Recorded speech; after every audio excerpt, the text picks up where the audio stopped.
How's it going tonight, everybody, and welcome back to Shaner's Mechanic Life. You know, with my job, I do a lot of electrical troubleshooting, and a big portion of that, and the big portion of the driver complaints are lighting issues.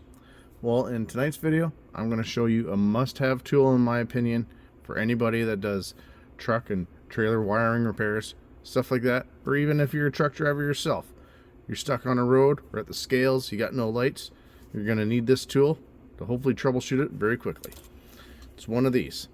It's a round 7-pin trailer circuit tester. Very easy to use. Well, let's go to a truck. I'll show you what I'm talking about. Here we go. Now stay tuned throughout the video and right up to the end. I'm going to give you tips and tricks on where to look for problems and common failure points. Now this tester will test every circuit in your trailer wiring. Your stop lights, right turn, left turn, clearance lights, marker lights, your auxiliary power for your ABS, and your ground. Now you can pick these up off at Amazon. In fact, I'll leave an Amazon affiliate link in the description of this video if you're interested in getting one. Well, let me show you how it works. So first thing I do when a truck and trailer comes up complaining about trailer lights is I separate the two. You want to find out, is the problem in the trailer or is the problem in the truck? That's where this comes in handy. So you just grab your power cord and you plug it in. Now it'll only go in one way, because your ground terminal is the thicker of the bunch. So once you got it plugged in, you can hop in the cab and start checking your lights. And if you look closely on the tester, it marks all the circuits: auxiliary, left turn, right turn. Easy to identify. And I've already identified a problem. We've got no auxiliary lights. This thing's not lighting up. Well, let's check our other lights. So we got our headlights on. So that would be our clearance and our marker lights. We've got our left signals, our right signals, and our brake lights. Now let's check this out for the auxiliary system not working. So if all your lights are working here, then you know your problem's in the trailer. But if you run into an issue where something's missing here, then you know your problem's in the cord or into the truck. So you just follow your way along, unplug it here, unplug your trailer cord from the truck, and you can plug the female end into here and check your lights again. And then if the missing light comes back, you're good here, then you know your problem's in the trailer cord. Quick and easy.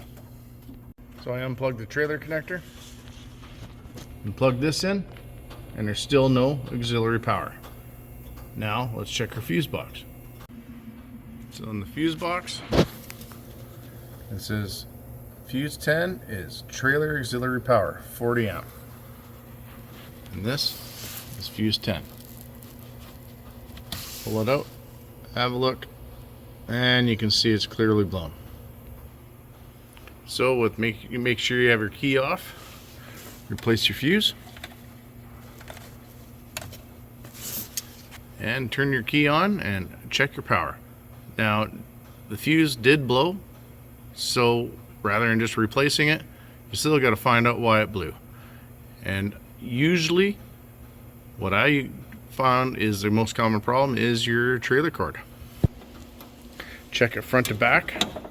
Make sure there's no rubbed out portions where it's shorting out, or even pinches or any other damage. And make sure the connector is fitting tight into the socket, because even that breaking contact, making contact again, can arc it and cause the fuse to blow. And now with the key on, as you can see clearly, we've got auxiliary power. So we're good up to this point. So let's plug in our trailer cord and test it again. And at the end of the trailer cord, we've got auxiliary power and the fuse hasn't popped. So if you don't see any damage in the wiring or any evidence of shorting out, then chances are the problem was in the trailer. Yeah, a tool like this can definitely save you a ton of time. I've seen a lot of younger techs. Trailer comes in, it's got no brake lights. Right away they go to the back of the trailer, start pulling the lights out, checking wiring, checking this, checking that. You need to think, what does the power come from? The tractor. So anytime you can separate the circuits, separate the tractor from the trailer, and separate the cord from the tractor and the trailer, you're many steps ahead. Save a bunch of time. One common problem I have seen quite a bit is you see these truck and trailers going down the road, the lights are flickering. A lot of times it's the socket from the trailer to the connector. With it bolted to the trailer, if you wiggle it and this is loose, your pins aren't going to be making proper contact. So to find the culprit there, separate the two and take a look at your in-ear connector. Those holes look all beat up and worn out. Chances are that's not going to fit on the pins well, which could cause your lights to flicker or not work altogether. And if your electrical cord's in good shape and you still have a flickering problem, well, take a look at your connector. Open up the door and look at the terminals. You see they all have these little splits in them. Sometimes those get pinched together and it gives you poor contact. So if you just get a small pocket screwdriver, a lot of times you can go in between the slot and gently pry it. That spreads these terminals, giving you a tighter fit, which could help you out tremendously if you've got a worn out cable. So gently pry them all out. That'll help tighten up your connector, but don't get too greedy with it, because you go spreading it out and you break that pin off, that circuit's going to be good as dead. So if you're a mechanic, definitely keep one of these on your tool cart or in a service truck or whatever you work out of. And if you're a driver, definitely keep one of these in your truck, because if you're pulled over at a roadside or at the scales and you got no brake lights, they're not going to let you go.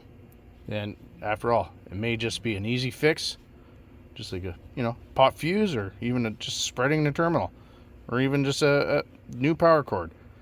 And that's another thing you should carry with you, is a spare cord. Well, it just shows you how helpful and quick and easy this tool is to use. Look how fast we diagnose the problem with that no auxiliary power.